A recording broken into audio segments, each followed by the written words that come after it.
मेरा नाम मुस्कान है। आज मैं आपको अपनी ऐसी कहानी सुनाने जा रही हूँ जिसको सुनकर आप भी सोच में पड़ जाएंगे।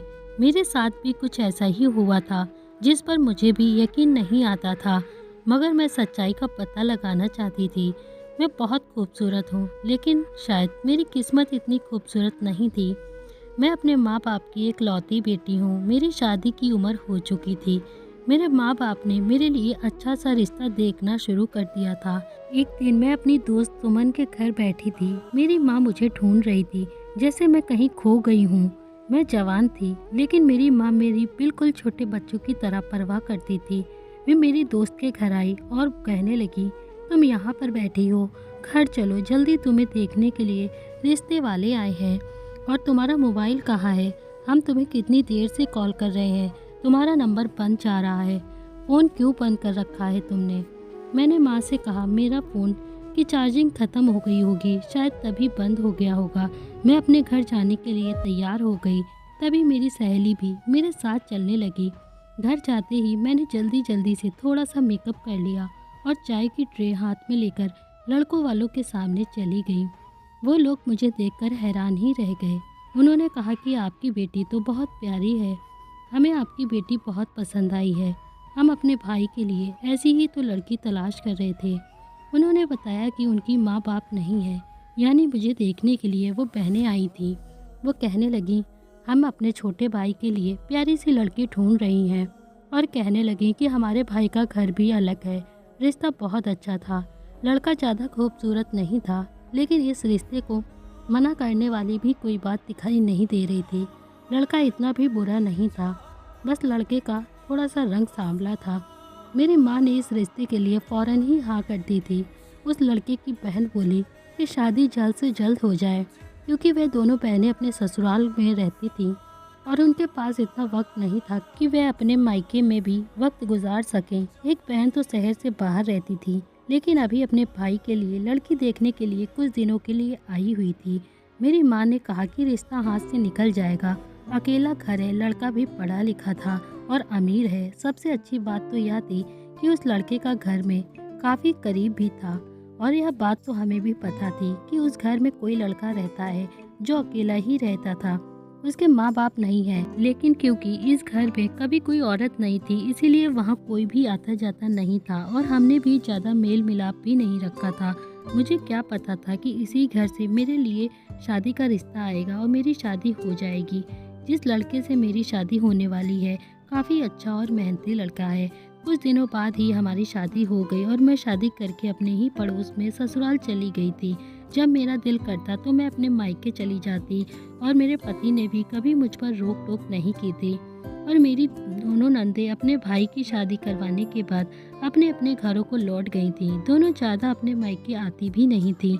मैं अपने ससुराल में बहुत खुश थी और हर किसी को अपने घर और अपने पति के बारे में बहुत खुशी खुशी सबको बताया करती थी।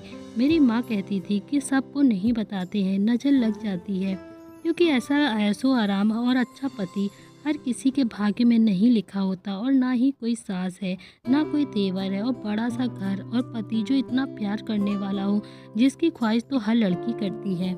लेकिन मेरे मुंह से तो यह बात निकल ही जाती थी कि मैं अपनी ससुराल में बहुत ज़्यादा खुश रहती हूँ और मेरे पति बहुत अच्छे हैं, क्योंकि मैं शादी के बाद बहुत ही ज़्यादा खुश थी। एक दिन मेरे पति ने मुझसे कहा कि आज शाम को मैं तुम्हें शॉपिंग पर लेकर जाऊंगा। मैंने सोचा कि पंकज मेरे पति मेरे लिए इतना सब कुछ करते हैं, तो मुझे भी उनके लिए कुछ करना चाहिए। अपने हाथ से बहुत अच्छा खाना बनाना चाहिए, जबकि मेरे घर का खाना मेरे नौकर बनाते थे। एक पत्नी अपने पति के लिए और क्या कर भी सकती है, या तो अच्छे से तैयार हो जाए या फिर उसकी पसंद का खाना बनाए और उसकी हर बात को मान ले। और मैं भी ऐसा ही कुछ करती थी। मैंने अपनी पति की पसंद का खाना बनाया था। वो घर पर आए और बहुत खुश थे। उन्होंने मुझसे कहा था कि शाम को मैं तुम्हें बहुत अच्छी शॉपिंग करवा दूंगा, और कहने लगे कि रात का खाना भी हम लोग बाहर ही खाएंगे। मैंने उन्हें बताया कि मैंने आपके लिए आपकी पसंद का ही खाना बनाया है, इसीलिए हम घर पर ही खाना खा लेते हैं, फिर हम शॉपिंग चलेंगे। वे मेरी यह बात सुनकर बहुत ज़्यादा खुश हुए थे और हम लोग खाना खाने के लिए बैठ गए। लेकिन खाना खाते ही अचानक ना जाने पंकज बेहोश होने लगे थे। मुझे लगा कि शायद वो मेरे साथ मजाक कर रहे हैं, या फिर एक्टिंग कर रहे हैं। लेकिन जब मैंने चेक किया तो वे बेहोश हो चुके थे। मैं बहुत ज़्यादा परेशान हो गई। उनको मैंने उठाने की बहुत कोशिश की, लेकिन वे होश में नहीं आए। मुझे कुछ भी नहीं समझ आ रहा था कि मैं क्या करूं। मैं अपने घर की तरफ भागी तो मैंने देखा कि मेरे घर पर कोई नहीं था। वहां पर ताला लगा हुआ था। मैंने जल्दी से एम्बुलेंस को कॉल की और अपने तरीके से देखा। मैंने डॉक्टर को सब कुछ बताया कि पंकज बिल्कुल ठीक है और हम लोग बैठे हुए खाना खा रहे थे। पता नहीं इनको अचानक से क्या हो गया और यह बेहोश हो गए हैं। यह कोई नए डॉक्टर थे। उन्होंने मेरी तरफ हैरान होकर देखा और उन्होंने बताया कि वे मेरे पति को जानते हैं। वे कहने लगे, यह तो मेरे भाई का दोस्त है। मैंने कहा, फिर देखिए ना जाने मेरे पति को क्या हो गया है। प्लीज़ आप इन्हें ठीक कर दीजिए। डॉक्टर पंकज को लेकर अंदर चले गए थे। मैं बाहर ही बैठी हुई थी। मेरे हाथ पैर कांपने लगे थे। मुझे समझ नहीं आ रहा था कि यह सब कुछ क्या हो रहा है। डॉक्टर ने मुझसे कहा कि आपके पति को हार्ट अटैक आया था, अब उनकी आंखें जल रही हैं। डॉक्टर ने कहा कि आप अपने पति से मिल सकती हैं। वैसे हम ऐसे मरीज से किसी को भी मिलने नहीं देते, लेकिन आपके पति मेरे भाई के दोस्त हैं, इसीलिए हम आपको अंदर जाने की इजाज़त दे रहे हैं। उनका नाम डॉक्टर विजय था, जो मेरे पति को चेकअप कर रहे थे। मैंने उनको थैंक यू कहा और मैं अंदर चली गई। लेकिन अंदर गई तो मुझे पता चला कि मेरे पति इस दुनिया में नहीं है। वे मुझे छोड़कर जा चुके थे और मैं पूरी तरह से रोते रोते बेहोश होने लगी। मेरी हालत भी बहुत गंभीर हो गई थी। मेरे पास मेरे माँ बाप भी नहीं थे। फिर डॉक्टर ने मुझे होश में लाया और मैंने रोते हुए यह खबर सबको बताई और अपने पति को घर ले आई। सब लोग मेरे घर पर मेरे पति को देखने आए थे और उनका अंतिम संस्कार कर दिया गया था। मैं बुरी तरह से टूट गई थी। मेरे तो जिस्म से जैसे जान ही निकल गई हो। मेरा सब कुछ खत्म हो गया था। मेरे माँ बाप मेरे घर आए थे। मैं अपने कमरे में बैठी थी और रो रही थी। रोते रोते बोल रही थी, कोई मर जाता है तो क्या वह दुनिया में वापस नहीं आ सकता है माँ? उन्होंने कहा कि ऐसा बिल्कुल नहीं हो सकता बेटा। जब एक बार शरीर से आत्मा निकलती है तो वह कभी भी शरीर में आती नहीं है। मैंने कहा कि ऐसा भी तो होता है ना माँ, कि मरे हुए लोग वापस आ जाते हैं। मेरी माँ बाप ने मुझे बहुत समझाया कि ऐसा कुछ नहीं हो सकता बेटा। और फिर मैं अपने माँ बाप के साथ उनके घर चली गई। वहाँ मैं 4 दिन रुकने के बाद मैं अपने पति के घर फिर से वापस चली गई। मुझे मेरे पति की रोज़ सपने आते थे। वे मेरे सपने में आते थे और वे मेरे साथ हैं और हमेशा मेरे पास रहेंगे, यह सब बातें कहते थे। मेरी दिमाग की हालत भी अब ख़राब रहने लगी थी। मुझे मेरे पति की बहुत याद आ रही थी।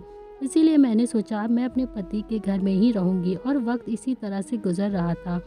मगर मेरे साथ रोज़ रात ऐसा होता था कि जब मैं सो जाती तो कोई मेरे पास आकर लेट जाता। मुझे बहुत डर भी लगता था और अजीब भी लगता था। मुझे ऐसा लगता था कि मेरे पति हैं जो मुझसे मिलने आते हैं। एक दिन मैंने अपनी दोस्त उमन के घर गई। उसकी शादी फिक्स हो गई थी। उसने मुझे बुलाया और बताया कि मेरे होने वाले पति डॉक्टर हैं। उनका नाम विजय है और वे बहुत अच्छे इंसान हैं। वो बहुत खुशी खुशी अपनी सारी बातें मुझे बता रही थी। वह एक औरत बैठी थी, मुझसे मेरे बारे में पूछ रही थी, तो मैंने उसे अपनी कहानी बताई और कहा, क्या मरे हुए लोग वापस आ सकते हैं? मेरे पति रोज़ मुझसे मिलने रात को आते हैं, मेरे पास लेट जाते हैं। उस औरत ने बताया कि वे अब मरे हुए लोग नहीं होते, बल्कि उनकी आत्मा होती है जो अपने के साथ खेल खेल रही होती है, झूठ बोल रही होती है, आपका इस्तेमाल कर रही होती है। मैं उनकी बात सुनकर बहुत डर गई थी। इसका मतलब यह था कि वह मेरे पति की आत्मा भटक रही है। मुझे बहुत डर लगने लगा था। मुझे समझ नहीं आ रहा था कि अब मैं क्या करूं। मैं बार बार उस औरत की तरफ देखे जा रही थी कि मुझे यह इसने क्या बता दिया है। उनकी बात सुनकर मैं सोच में पड़ चुकी थी। मैंने उनके पास जाकर उनको अपने पति के सपने आने वाली बात भी बता दी। उन्होंने मुझसे कहा कि देखो बेटा, ऐसा कुछ नहीं है, तुम्हें कोई वहम हो रहा है। उन्होंने मुझसे कहा कि तुम एक काम करो, तुम उस घर में अकेले रहना छोड़ दो, क्योंकि जब तक तुम अकेली रहोगी तुम्हें यह सारे वहम होते रहेंगे।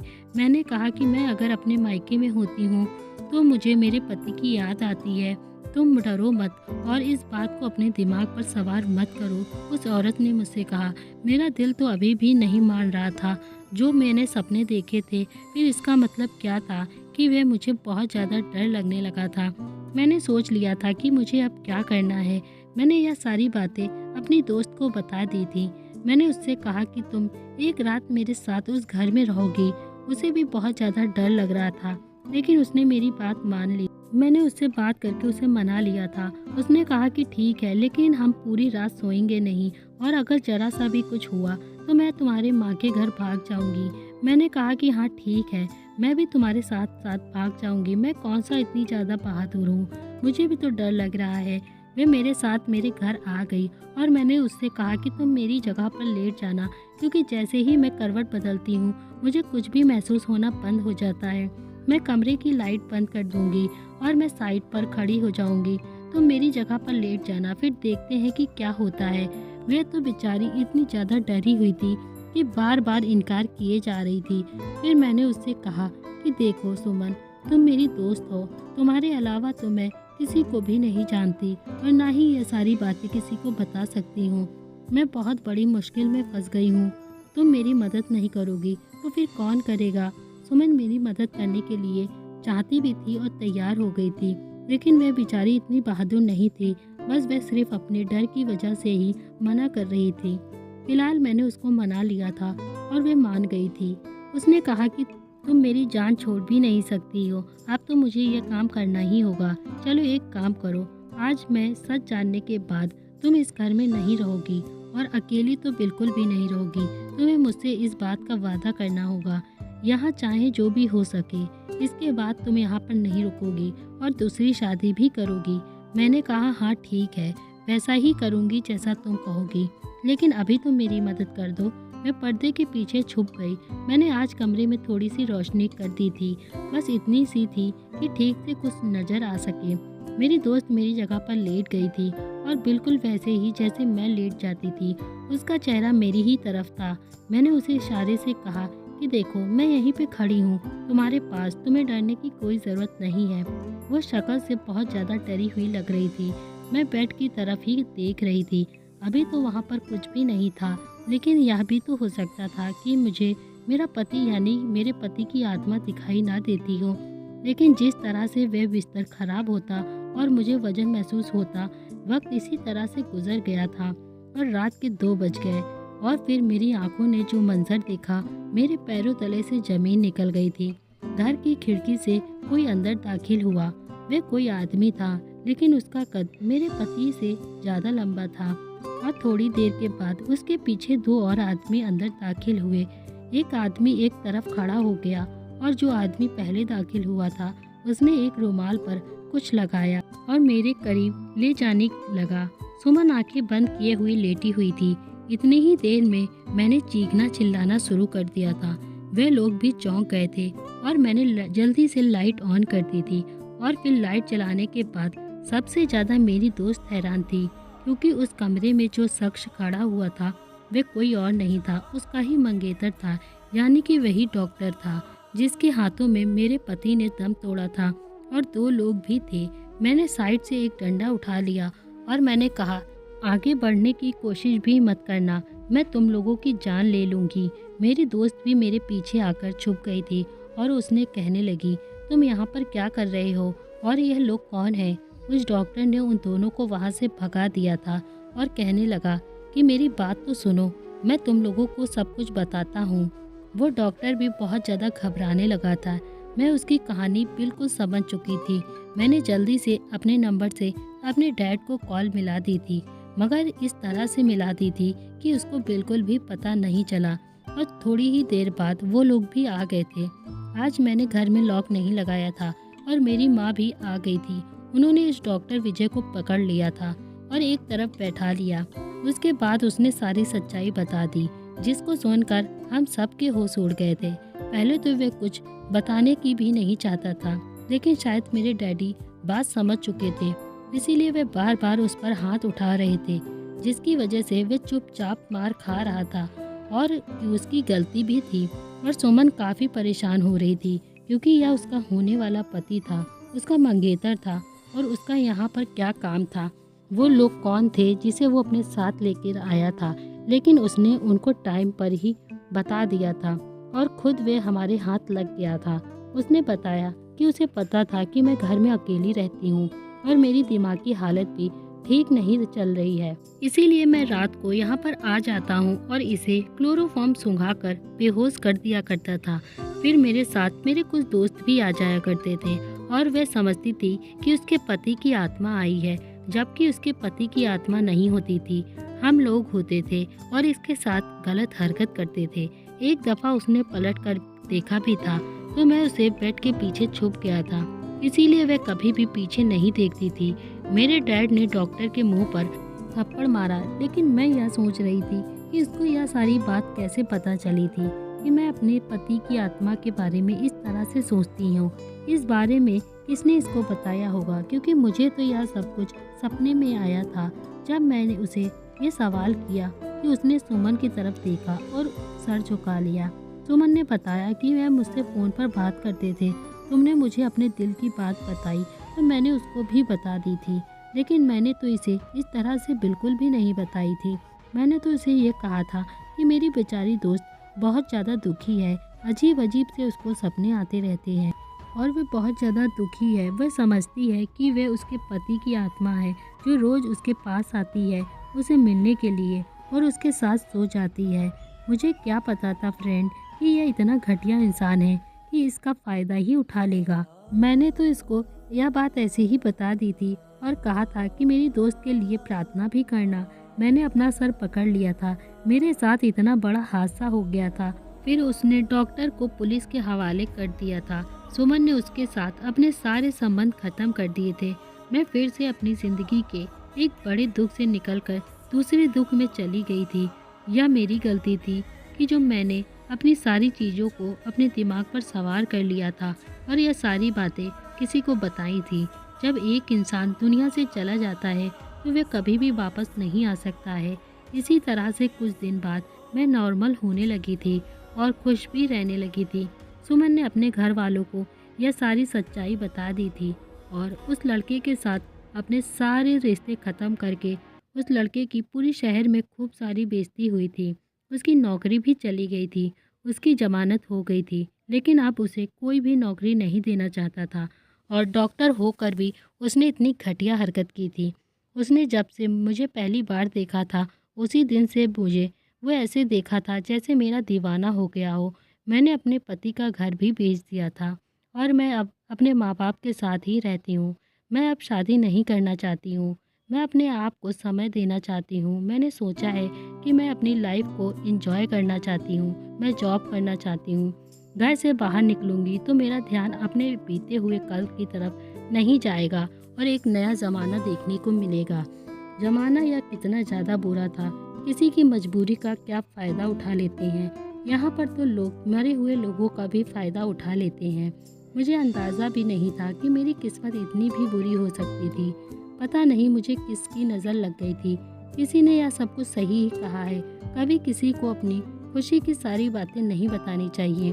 अब मैं अपने आप को चेंज करना चाहती हूँ। फ़िलहाल तो मैं अभी घर में ही हूँ, लेकिन जैसे ही मुझे कोई अच्छी नौकरी मिल जाएगी मैं अपनी लाइफ में बिज़ी हो जाऊँगी। तो दोस्तों, उम्मीद करती हूँ आज की कहानी आपको पसंद आई होगी।